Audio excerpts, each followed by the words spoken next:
उचित कर्मों से उचित लाभ की प्राप्ति, समाधान के साथ होगी बड़ी प्रगति। सफल होने का राजमार्ग कभी सीधा नहीं होता, इसलिए उस पर मार्गक्रमण करते समय बड़े परिश्रम करने पड़ते हैं। लेकिन अंत में सफलता से प्राप्त होने वाला समाधान उस परिश्रम का परिमार्जन करने वाला होता है। ये बात धनु राशि के जातकों ने इस महीने मुख्य रूप से ध्यान में लेनी चाहिए। एक विशेष लक्ष्य लेकर चलने वाली गुरुदेव के राशि के रूप में धनु राशि की पहचान है। आपके राशि स्वामी गुरुदेव षष्ठ स्थान में शत्रु की राशि में विराजमान है, जिस कारण इस काल में आपको कई प्रकार के परिश्रम करने पड़ेंगे।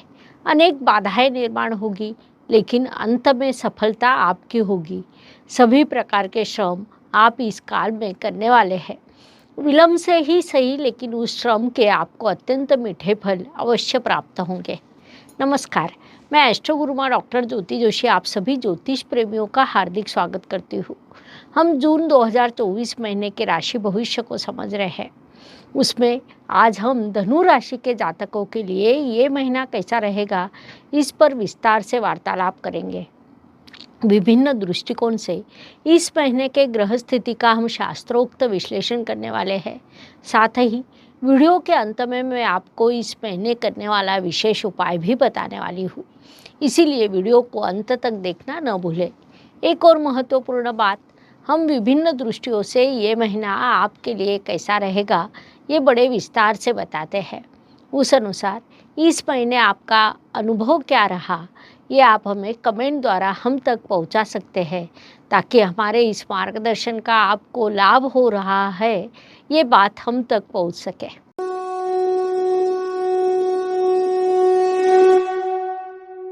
व्यक्तित्व की दृष्टि से जब हम विचार करते हैं तो राशि स्वामी की स्थिति महत्वपूर्ण होती है।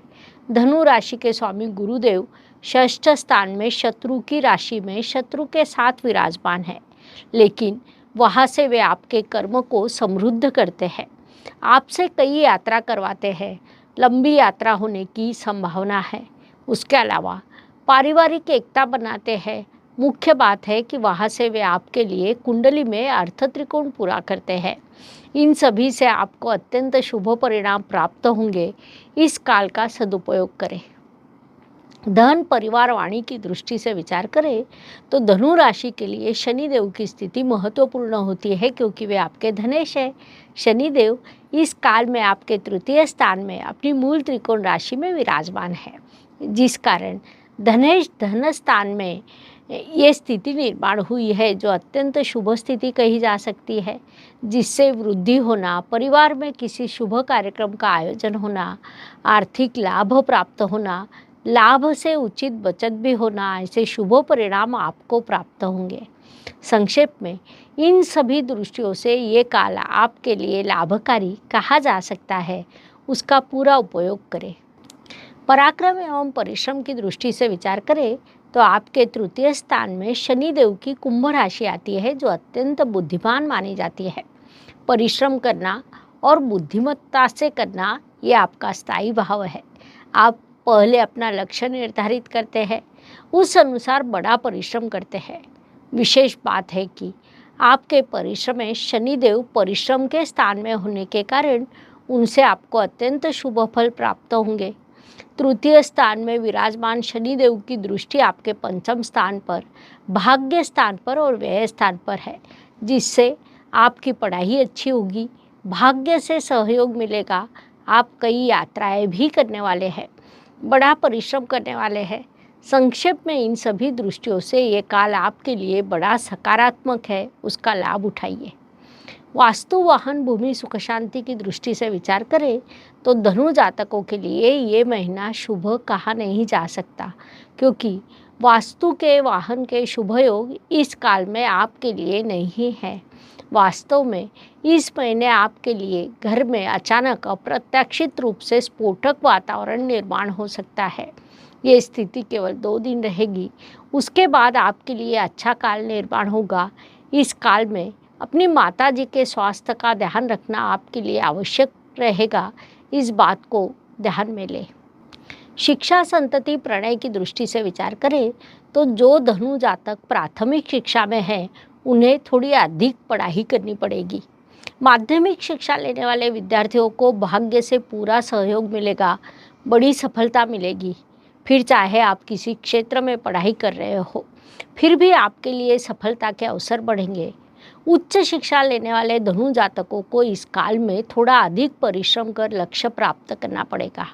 इष्ट देव पूरा सहयोग करेंगे। आपकी संतति कर्तृत्व करने वाली है। संक्षेप में इन सभी दृष्टियों से ये काल आपके लिए समाधान संतुष्टि का रहेगा। इस काल का सदुपयोग करें। स्वास्थ्य, कर्ज, प्रतिस्पर्धी, शत्रुओं की दृष्टि से विचार करें तो धनु जातकों के लिए ये महीना सम्मिश्र परिणामों का कहा जा सकता है। जिन्हें कर्जे की आवश्यकता है उन्हें सरलता से प्राप्त होगा, लेकिन धनु जातकों ने इस काल में अपने बढ़ते हुए वजन का ध्यान रखना चाहिए। वजन बढ़ने के कारण उसके साथ कुछ बीमारियां आती है, उससे आपको दीर्घकालीन परेशानी होने की संभावना को नकारा नहीं जा सकता। इस काल में अपने स्वास्थ्य का ध्यान रखें, ये सलाह दी जाती है। नौकरी एवं व्यवसाय की दृष्टि से विचार करें तो धनु जातकों के लिए ये काल इन दोनों मोर्चों पर सफलता का, प्रगति का कहा जा सकता है। ये सब प्राप्त करने के लिए आप बड़ा परिश्रम करने वाले हैं। एक लक्ष्य निश्चित कर आप उसके अनुसार कार्य करने वाले हैं। उसमें आपको सफलता अवश्य प्राप्त होगी। आपकी इच्छा पूर्ति भी होगी। उसके लिए आप यात्रा करने वाले हैं, कुछ खर्च भी करने वाले हैं, उससे सफलता की सीढ़ियाँ चढ़ने वाले हैं। इन सभी दृष्टियों से ये काल आपके लिए अत्यंत उपयोगी है। इस काल का पूरा लाभ उठाइए।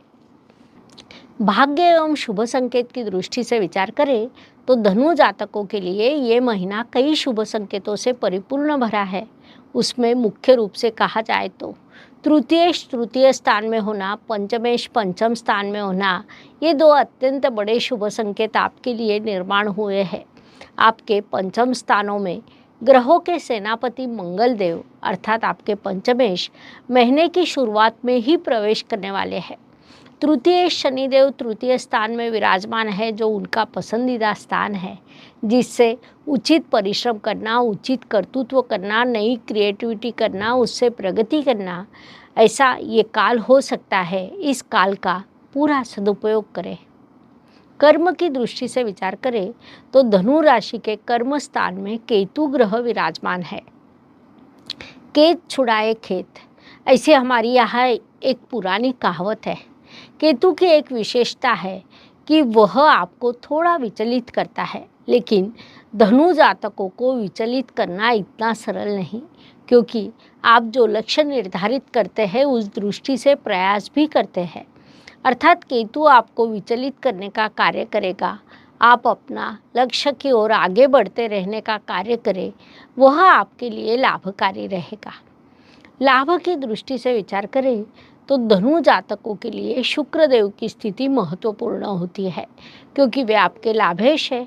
शुक्रदेव इस महीने के प्रथम पखवाड़े में स्वराशि में तो दूसरे पखवाड़े में मित्र की राशि में प्रवेश करने वाले हैं, जिससे आपको लाभ के कई अवसर प्राप्त होंगे। विशेष बात है कि पंचमेश स्वराशि के हैं और वहाँ से उनकी दृष्टि आपके लाभ स्थान पर है, इसलिए भी आपके लाभ के अवसर बढ़ने वाले हैं। उनका पूरा सदुपयोग करें ताकि अधिक से अधिक लाभ आपको प्राप्त हो सके। व्यय एवं परदेश गमन की दृष्टि से विचार करें तो धनु जातकों के लिए इस महीने खर्च के कई योग निर्माण होने वाले हैं। शिक्षा के लिए, नौकरी के लिए, व्यवसाय के लिए, कर्ज चुकाने के लिए आप खर्च करने वाले हैं। साथ ही आप बड़ी यात्रा भी करेंगे। कुछ लंबी यात्रा हो सकती है, यात्रा पर भी आपका खर्च होगा। उसके अलावा थोड़ा नुकसान होने की संभावना को नकारा नहीं जा सकता, इसलिए वैसी मानसिकता पहले से ही बना ले, यह सलाह दी जाती है। जीवन सुख दुख और उतार चढ़ाव से भरा होता है। कोई भी व्यक्ति संपूर्ण सुखी या संपूर्ण दुखी हो नहीं सकता। उस अनुसार हर दिन सभी के लिए समान हो नहीं सकता। महीने के कुछ दिन सुख, समाधान, सफलता लेकर आते हैं, तो कुछ दिन संघर्ष, कठिनाइयाँ और तनाव से भरे होते हैं। इस दृष्टि से धनु जातकों के लिए 4, 14 और 23 ये दिन सुखदायक एवं शुभ रहेंगे। साथ ही 11, 21 और 29 ये दिन अशुभ एवं तनावपूर्ण रहेंगे। इन दिनों में आप कठिनाइयों, बाधाओं और समस्याओं का अनुभव करेंगे, तो यह मानसिकता बना ले, आगे बढ़े। उपायों की दृष्टि से विचार करें तो ज्योतिष में छोटे छोटे लेकिन बड़ा परिणाम करने वाले उपाय बताए गए हैं। अशुभ चीज़ों की अशुभता कम करने का, शुभ चीज़ों की शुभता बढ़ाने का उनमें सामर्थ्य होता है। उस अनुसार जून महीने के उपायों का विचार करें तो धनु राशि के लिए पीपल वृक्ष की पूजा करने का उपाय सूचित किया जाता है। ज्योतिष में गुरु को सबसे अधिक शुभ ग्रह माना गया है, जो आपका राशि स्वामी है। लेकिन कुंडली में गुरु पर यदि राहु, केतु या मकर राशि का अशुभ प्रभाव हो तो दोष निर्माण होता है। ऐसी स्थिति में आपने पीपल की पूजा करनी चाहिए। पीपल को जल अर्पण कर उसकी 5 बार परिक्रमा करें। इस उपाय के आपको शुभ परिणाम प्राप्त होंगे। यह उपाय अवश्य करें। इस प्रकार मेष से लेकर मीन तक हर राशि के लिए जून 2024 कैसा रहेगा, ये समझने के लिए इतनी जानकारी पर्याप्त है। हम यही रुकते हैं। अगले भाग में हम अगले राशि के लिए ये महीना कैसा रहेगा, इसे समझने के लिए पुनश्च मिलेंगे। वीडियो अच्छा लगा हो तो लाइक, शेयर, सब्सक्राइब करें। कमेंट बॉक्स में हर हर ज्योतिष, घर घर ज्योतिष लिखना ना भूलें। धन्यवाद। शुभम भवतु। जय ज्योतिष। ज्योतिष का अध्ययन तथा शास्त्र की शास्त्रीय तरीके से पढ़ाई करने के लिए मेरी 2 किताबें प्रकाशित हो चुकी है, उनका अवश्य लाभ लीजिए। Please like, share and subscribe the channel. और हाँ, बेल आइकॉन दबाना ना भूलें। धन्यवाद।